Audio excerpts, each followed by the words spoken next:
Hey guys, I just wanted to start a series or at least drop a more recent video of the MXR because there really haven't been a ton of new ones. I know the gun was not well received at the beginning. I was pretty hesitant to pick one up, but I traded my LV2 for this to somebody locally. It was a pretty even trade. He might have gotten a little bit of a better deal, but it was marker for marker. Also wanted to preface this by saying I do not play paintball professionally. I just play as much as I possibly can with my friends in random events and scenarios. I'm also not an engineer or a designer, so take all of these things with a grain of salt. They're just my opinions and my experiences. I have about 2 cases through this, so about 4,000 rounds so far. It did have shots on it before it came to me. I don't know exactly how much the guy put through it. As you guys all know, this comes with the ULI kit and 3 inserts, an 8.0, 8.8, and 8.4. You also have your different parts kits. This one has your Dye multi-tool and your flash drive, so you can do the updates. It's got your manual on it. There's a quick start guide in here. I don't think you can really make that out, so should be okay. Yeah. Anyway, quick start guide in there. And then here's your magnetic tray that everyone talks about so much. I don't know, it's just a tray. And then the 3 Allen keys that you end up needing. The gun itself is obviously what we're here for, so I'm just gonna take this and put it to the side for a moment.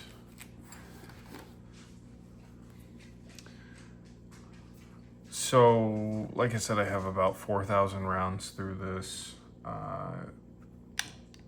Played with it for about 6 hours, and I like it. The ergonomics are great.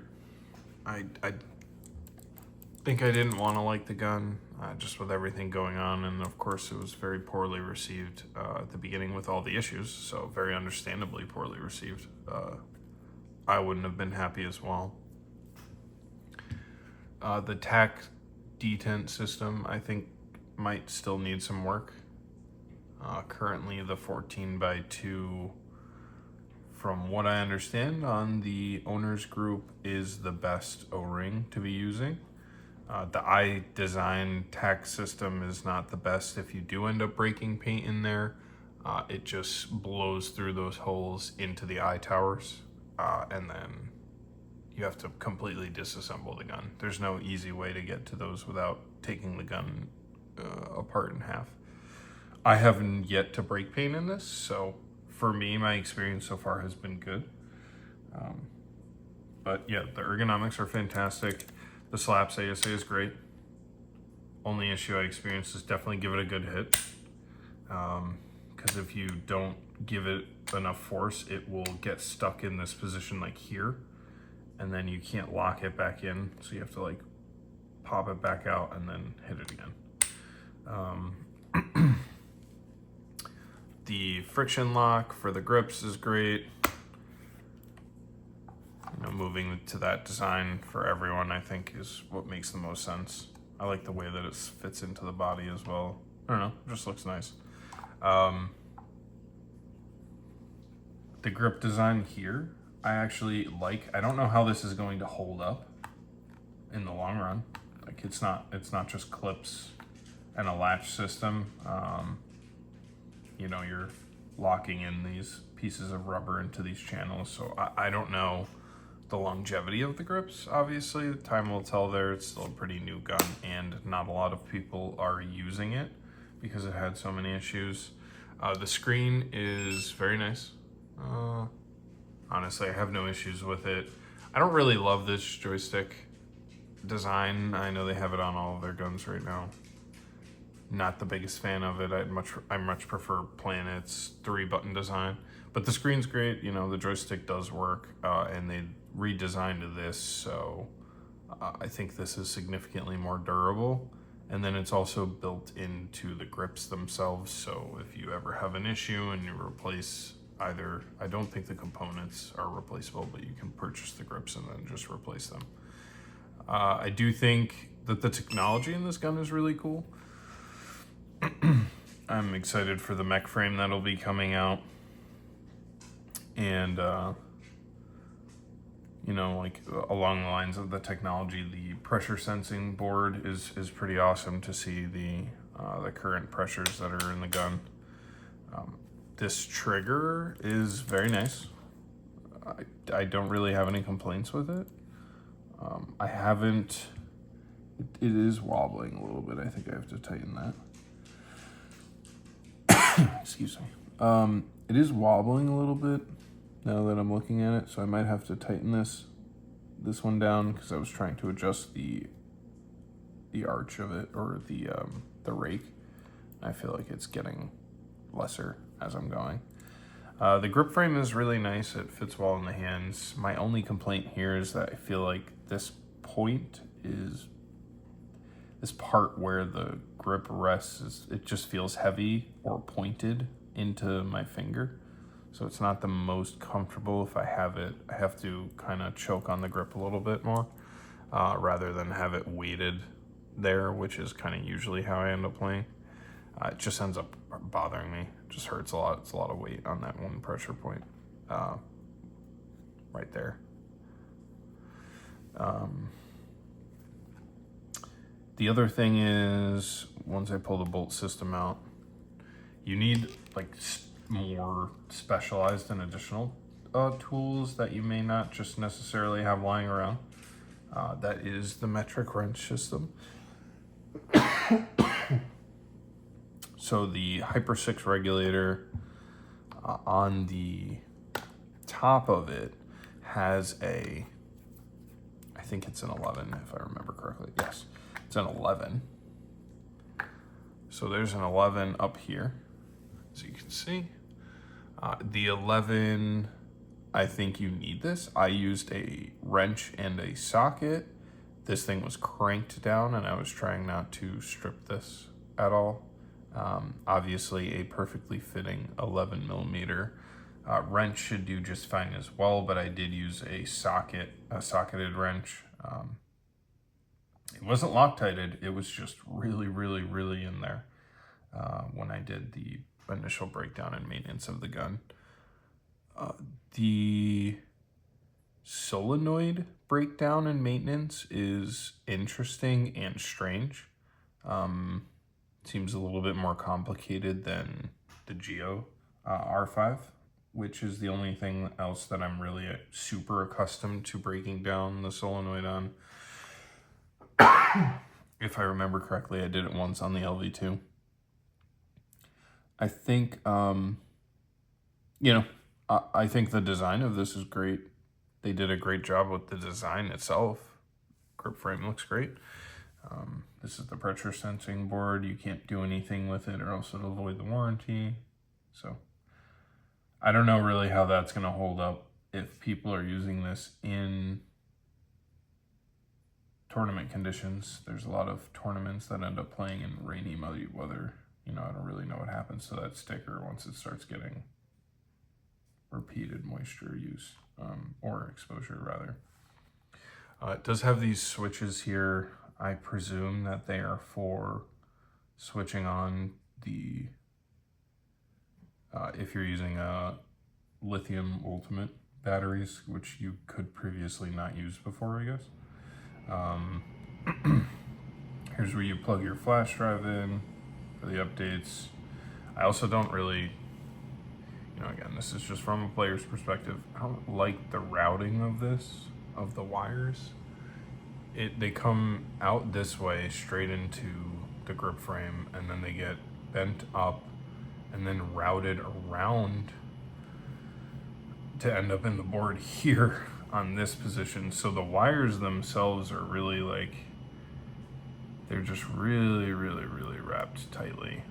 And this is flexing in the connection itself, in the connection point. So that's not my favorite from a design perspective. Let me me just put these grips back on. Just gonna hold the gun a little bit easier. And again, I think the grip design is nice. I think it was worse than I initially thought that it was going to be. You just snap all the pieces in. I snapped in somehow this piece first. There we go. And then they come around to the front. And you just push in. Oops, missed this middle port.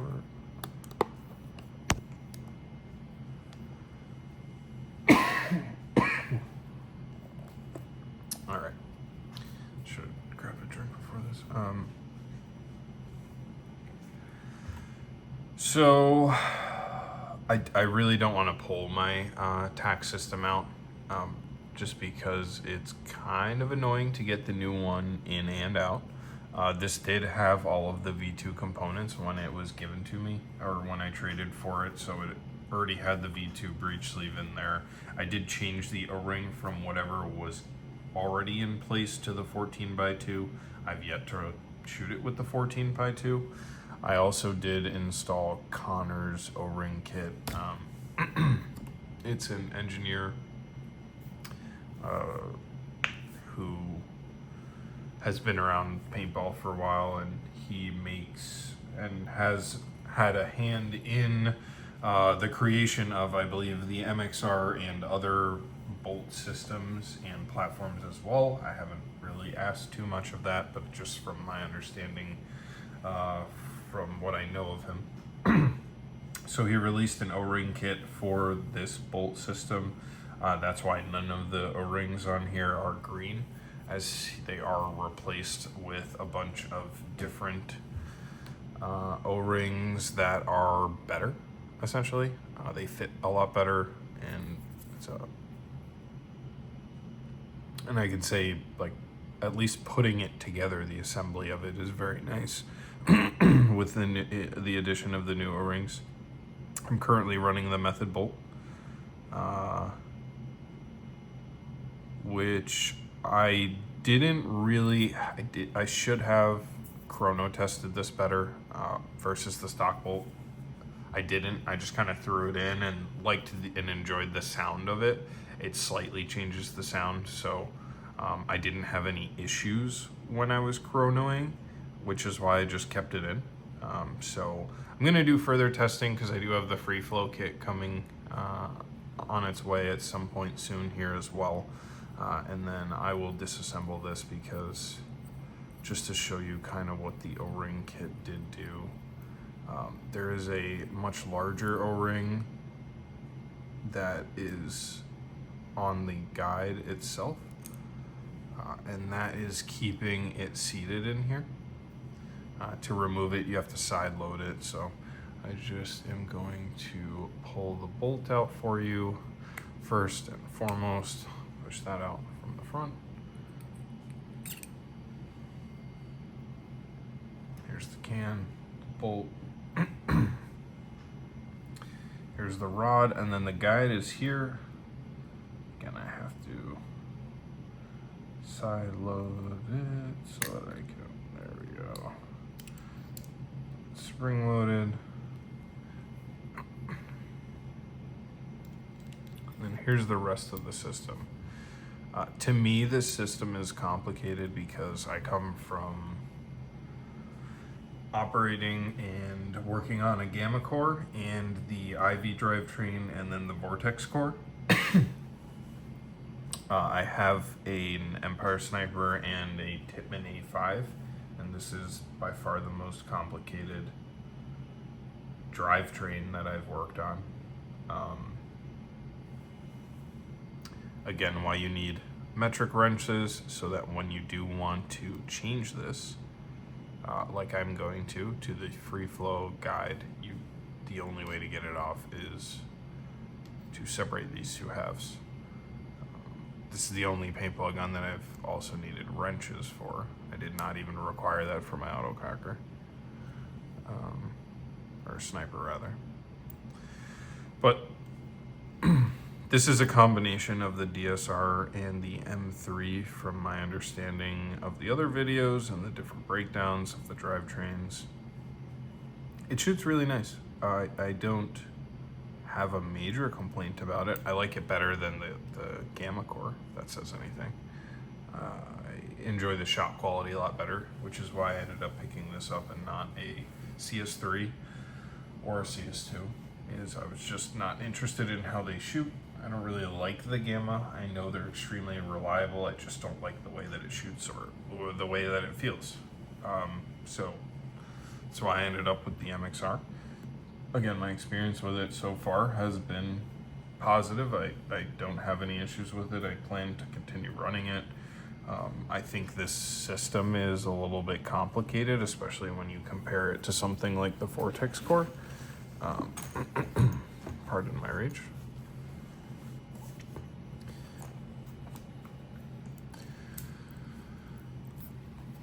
So especially when you compare it to something like, and pardon that, I have this wrapped and not well.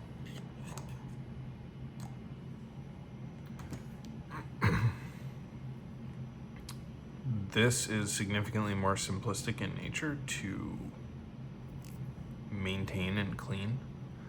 The way that it sits as far as the gun itself or the bolt system itself, and how you maintain it. You unscrew here, and then there is one O-ring on the is it the valve rod, bolt rod.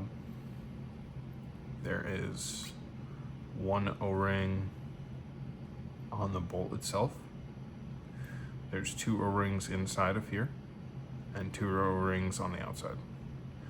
So very simple and very fast to break down, and then grease the marker, or grease the drivetrain rather. So it's very simple and fast.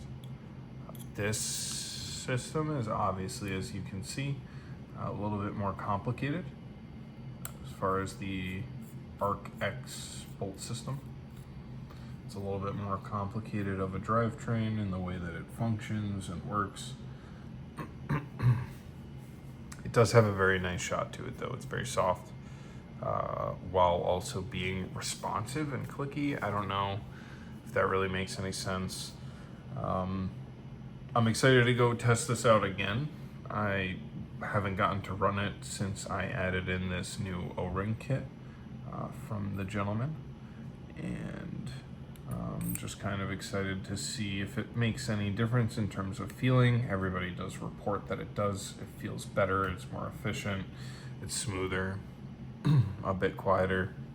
So I do expect to see some nice changes from that, and I will definitely report back on it. Maybe I'll make some installation videos. I was planning on also doing a full maintenance video because I haven't seen a really good one.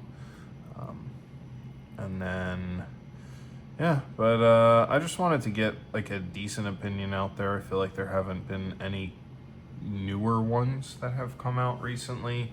And Dye did make changes which seem to have worked out for a bunch of users. There are still users who are encountering issues, just depending, I guess, on what day it is.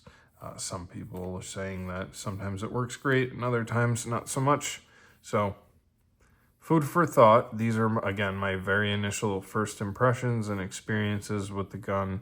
I have yet to have a major problem with it, but I don't have nearly as many shots through it as I do my Geo. Or my LD2, which I also didn't experience an issue with. My biggest complaint about the gun is, and again, take this with a grain of salt, I am not an engineer, but my biggest complaint with the gun is this right here on the inside. I'm sure you can see that because it's extraordinarily noticeable. Let me just move this. It's like a half pipe. So while they were milling it, they did not hone the rest of it like they did the top half in the entryway. So this whole bottom portion is extraordinarily rough. It is angled and choppy. And again, not an engineer. I I did call Dye to ask about it, if this was the way they all are, and if this is a problem, or if I have to do anything with it, if I can smooth it out or have it done. And they basically said that they're all like this. The reason that it was done was cost savings, which is extraordinarily lazy because the inside of a Geo is, and any other planet gun that I've owned, it's perfectly smooth everywhere. So it's extraordinarily lazy. I can't. This drives me insane. Actually, this is my biggest gripe with the gun so far. Is this breaking paint? Yeah, sure, that would definitely be annoying, but this drives me crazy because it's super lazy, especially for the next model flagship marker that this is supposed to be. When I called them again, they said it was for cost savings. It's extremely rough, and they said that it doesn't make any sort of a difference because the bolt isn't doing anything where that area is, which I can understand. There's no moving parts against it. However, you know, pulling the bolt in and out, I can definitely feel the rough portions on the sides when I do. And then additionally, my can caught the bottom as I was pulling the bolt out one time, and it's already nicked it. So I presume that will continue to happen as I own it because it's not a smooth tube and it's deeper. It's actually recessed. So as you pull the bolt out, it drops ever so slightly because it's no longer a tube. I don't know. I don't know why it was done. It drives me crazy. Again, I'm not an engineer. They said it does nothing. They said if I get it smoothed out, it'll do nothing. I don't know specifically who I talked to, so, you know, take that additionally with a grain of salt. But I just wanted to get a first initial kind of impression of the marker out because there hasn't been any newer ones created recently. I think it's weird and it's got some quirks, but it shoots phenomenally well when it is shooting, I guess. Like I said, that's not a problem that I've experienced shooting field paint, but players do experience that, so take that for what it is. I plan to make some more videos in the future, so if you have any questions or suggestions or ideas, please do let me know. But my future ones at this point in time are going to be like a full breakdown and maintenance. I can do one for the R5 as well. And then after that, it's going to be the installation of the free flow parts. And then beyond that, the review of the different bolts and the comparison of each. This is all raw, so, you know, once I can figure out how to get clips in of me shooting, then I'll start intertwining those to make it just a better viewing experience. But in any regard, I hope you guys enjoyed this. If you have any questions, like I said, please feel free to fire away. And I'll see you next time.